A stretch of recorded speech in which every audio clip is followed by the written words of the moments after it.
The 1960s were Britain's golden age of motoring.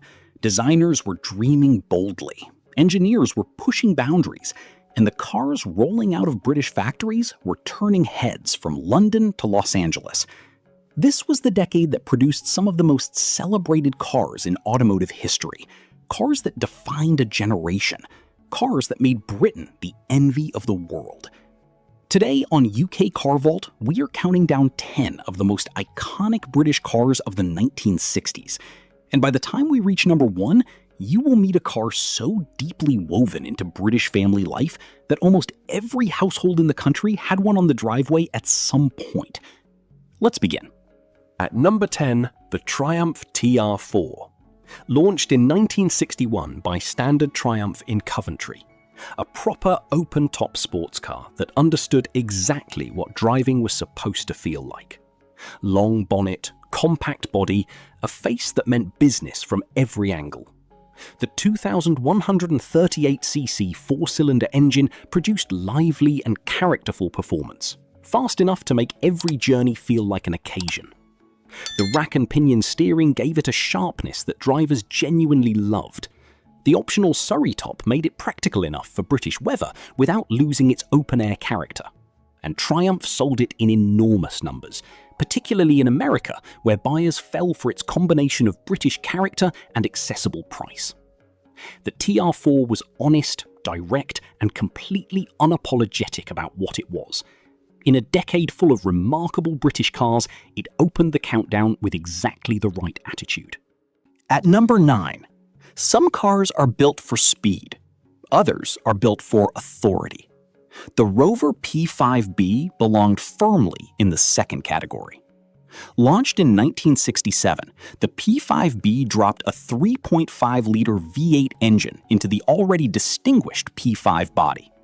The result was a car that combined genuine performance with an interior that felt closer to a private members club than a motor vehicle. Deep leather seats, walnut veneer, a quietness at speed that made the outside world feel like someone else's problem. Prime ministers rode in the P5B. Harold Wilson used one. Edward Heath used one. The Queen used one. When a car is trusted by the highest offices in the land, it has done something right. The P5B never raised its voice. It simply arrived. And when it arrived, everyone in the room noticed. At number 8, the Lotus Elan was about one thing above everything else: pure joy.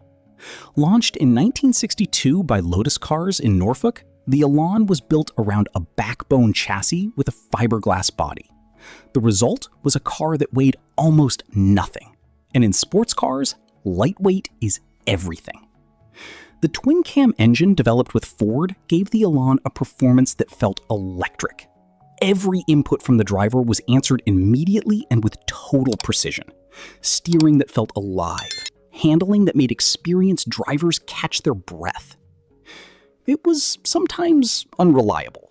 Owning one required a good relationship with a patient mechanic. But nobody who drove a Lotus Elan ever forgot it. That is not something every car can honestly claim. At number 7, the Jaguar MK2. Launched in 1959 and selling strongly through the entire first half of the 1960s.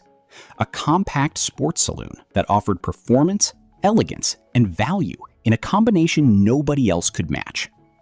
The top specification 3.8-liter version was genuinely fast.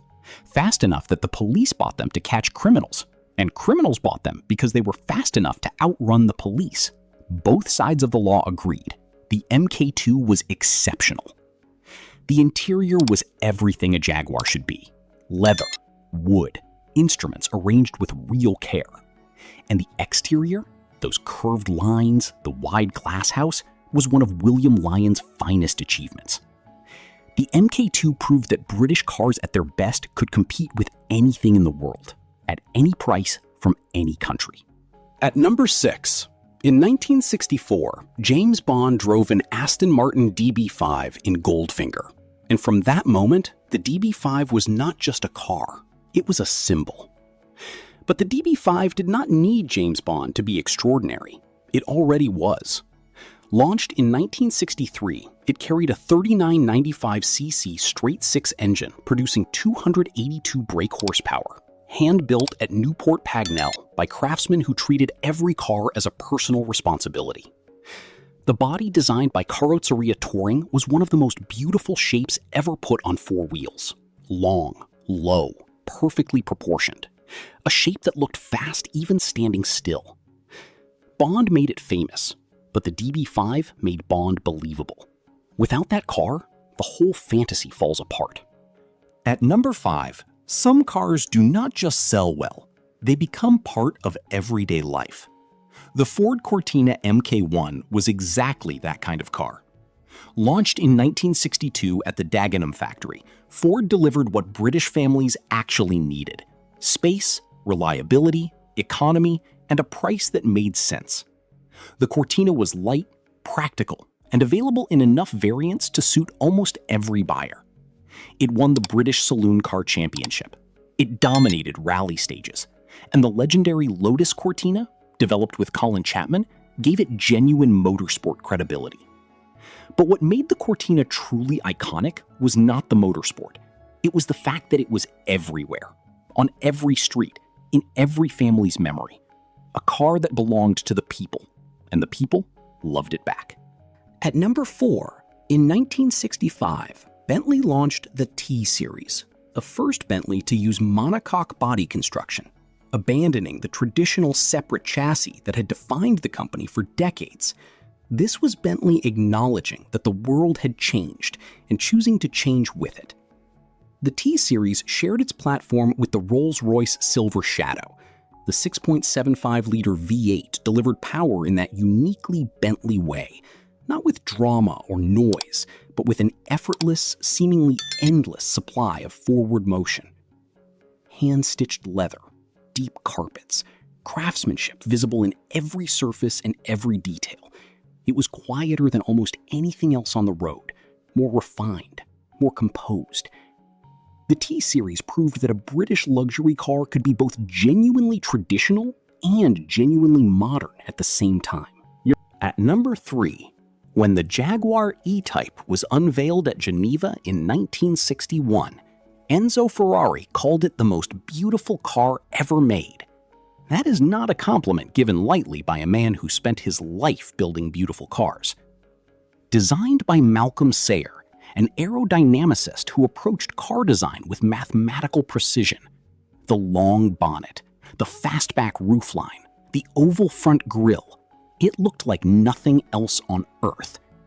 Underneath, a 3.8-liter straight-six capable of 150 miles per hour, at a price that put genuine supercar performance within reach of buyers who never imagined they could afford it.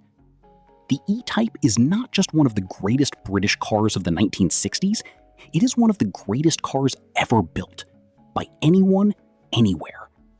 Enzo Ferrari was right. At number 2, in 1965, Rolls-Royce did something they had never done before. They built a car that was genuinely new. The Silver Shadow replaced the Silver Cloud with a fully modern monocoque body, independent suspension, disc brakes, a car that looked to the future rather than the past. And yet it remained unmistakably and completely Rolls-Royce. The 6.75-liter V8 moved the Silver Shadow through the world with a serenity that no other manufacturer could achieve. Wind noise essentially absent, road noise absorbed before it reached the cabin. Rolls-Royce sold the Silver Shadow for 15 years. It became the most successful Rolls-Royce in the company's history up to that point. In a decade full of remarkable British cars, the Silver Shadow stood apart, as it always had, as it always intended to. And here we are at number 1, the car that was loved by every family in Britain, the Mini. Designed by Sir Alec Isagonis, launched by BMC in 1959, and by the 1960s, the car that defined an entire culture and an entire nation. The concept was revolutionary. Transversely mounted engine, front-wheel drive, 10-inch wheels pushed to the very corners of the body. 80% of the interior given over to passengers and luggage, in a car just 10 feet long. It was affordable, economical, practical, but none of those words capture what the Mini actually meant to Britain. Factory workers drove it, film stars drove it, racing drivers drove it, fashion designers drove it, Peter Sellers owned one, John Lennon owned one. The Mini did not care who you were. It gave the same brilliant experience to everyone. It transcended class, it transcended income. In a decade defined by the breaking down of old barriers, the Mini broke them all simultaneously. Over 5 million were produced. It remained in production until 2000. No British car has ever sold more. No British car has ever meant more. The Mini was not just the greatest British car of the 1960s, it was Britain at its very best. 10 cars, 10 moments of brilliance, 10 reasons why the 1960s remained the golden age of British motoring. These were not just machines, they were expressions of a nation at the peak of its creative confidence. A country that looked at the world and decided it could do things better, differently, and more beautifully than anyone else. And for one extraordinary decade, it was absolutely right. Leave a comment below. We read every single comment. And if you love British motoring history, subscribe to UK Car Vault. We'll keep telling the stories worth remembering.